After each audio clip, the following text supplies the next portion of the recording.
Let me ask you something. Have you ever noticed how silence can feel louder than words? One day the messages slow down, the replies get shorter, and then nothing. No good morning, no how was your day, no closure, just silence. And here's what most people don't understand. When both of you stop contacting each other, that's not the end of the story. That's when the real psychological game begins.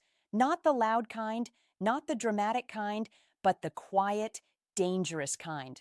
The one that rewires attraction, ego, fear, and desire.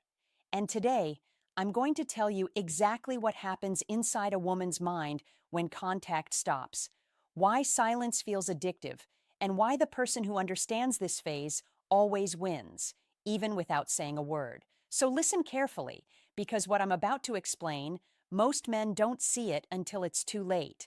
Silence doesn't mean she forgot you. Sometimes it means you're living rentree in her mind. Before we dive deeper, a quick message. If you've been learning from my videos and you want to support this work, you can subscribe to me on Facebook with a paid membership, send stars, or join my YouTube channel's paid community. Your support helps me create more powerful content for you, and I truly appreciate every bit of it. All right, now let's continue.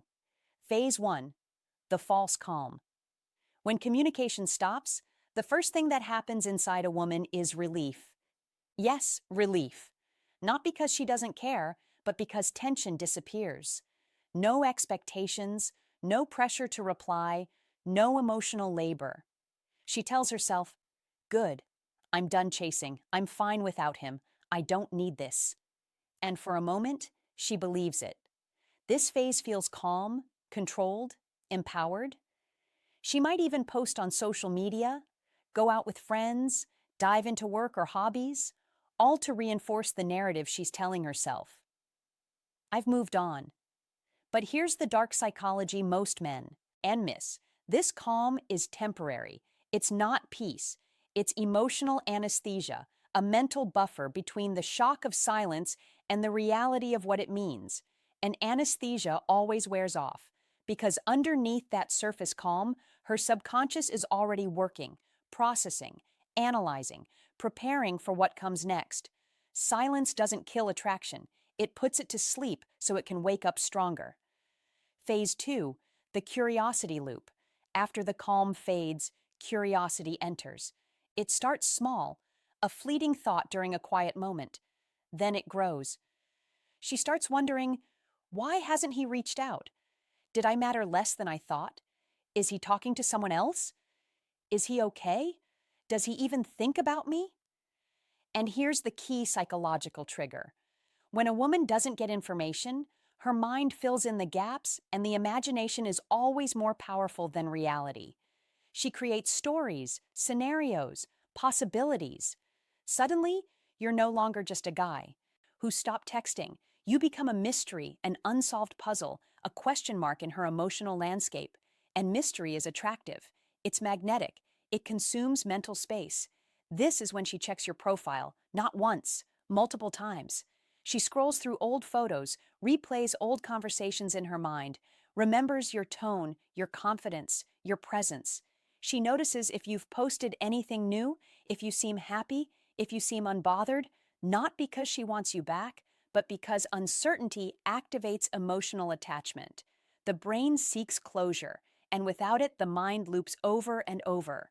The mind hates unanswered questions, and silence creates the most dangerous question of all. Did I lose something valuable? Phase 3, ego versus emotion. Now comes the internal war, the psychological battlefield where logic fights feeling. Her ego says, if he wanted me, he'd text. I won't be the one to break silence. I deserve better. He doesn't deserve my energy. But her emotions whisper, I miss the way he made me feel. Why does this still bother me? Why do I care? What if I was wrong about him? This conflict is exhausting. It drains her mentally because emotions don't follow logic. They don't care about pride. They just exist. And the longer silence continues, the louder those emotions become. This is where most men make a fatal mistake. They break silence too early. They send a hey, a random meme, a weak excuse to reconnect, a just checking in message that reeks of insecurity. And the moment they do, the mystery collapses. The tension evaporates, her ego wins, her attraction drops, and she regains control, because now she knows he broke first. He needed her more. He couldn't handle the silence. Silence only works when it's complete. No breadcrumbs, no checking in, no emotional leakage, no half-hearted attempts at conversation. Complete, total silence. The first person to break silence usually loses power. Phase 4. The comparison trap. While silence continues, something subtle happens. She starts comparing, not consciously, instinctively. She compares you to other men, the ones who message her now, the ones trying to get her attention, to past relationships, to the idealized version of what she thought she wanted. And here's the psychological twist.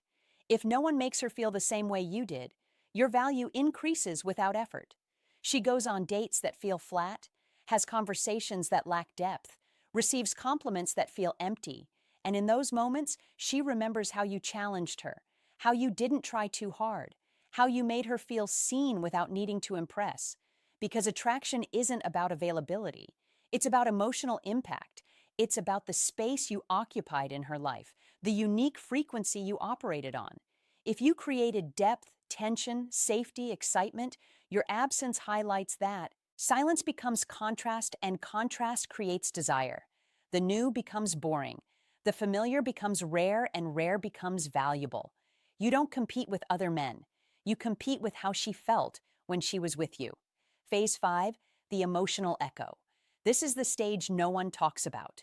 The psychological phenomenon that explains why exes come back, why no contact works, why silence has power beyond the logical. Memories don't replay evenly. The brain doesn't remember arguments clearly. It doesn't catalog every disagreement with precision. It remembers emotion, feeling, sensation. She forgets what annoyed her. The small irritations fade, but remembers how you made her laugh, how she felt seen, how she felt chosen, how she felt safe enough to be vulnerable. This is called emotional echo. The feeling lingers even when logic says it shouldn't. It's not rational, it's neurological. The brain creates associations, your voice, your smell, your energy, and those associations trigger emotional responses even when you're not there, especially when you're not there. And the longer silence lasts, the stronger that echo becomes.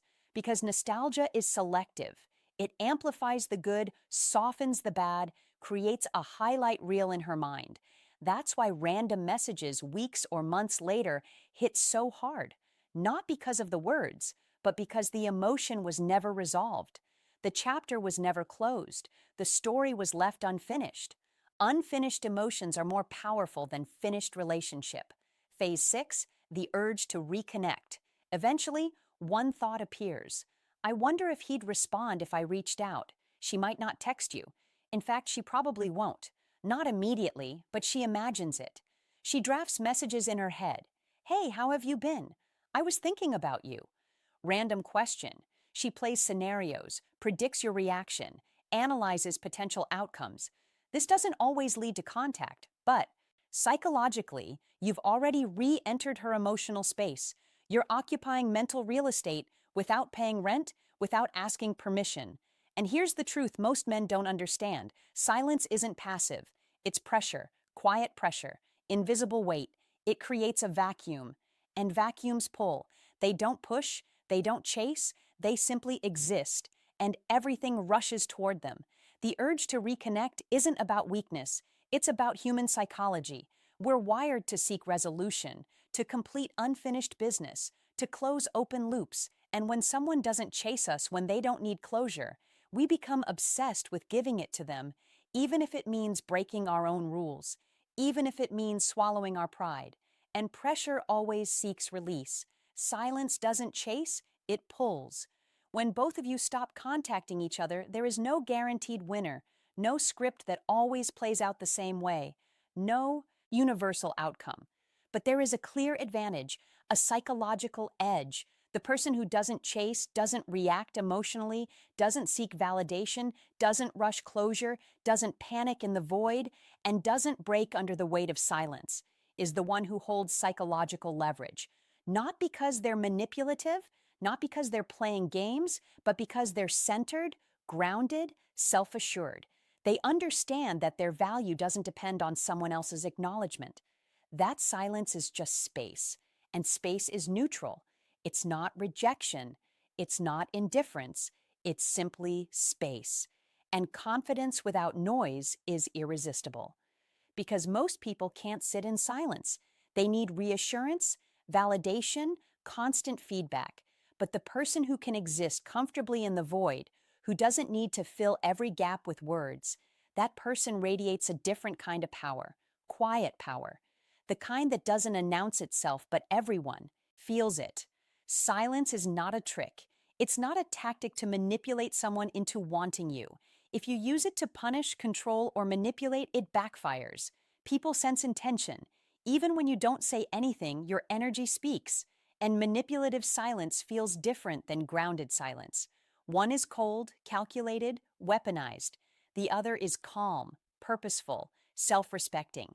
But if silence comes from self-respect, from emotional discipline, from knowing your value, from genuinely focusing on your own growth and peace, it changes everything.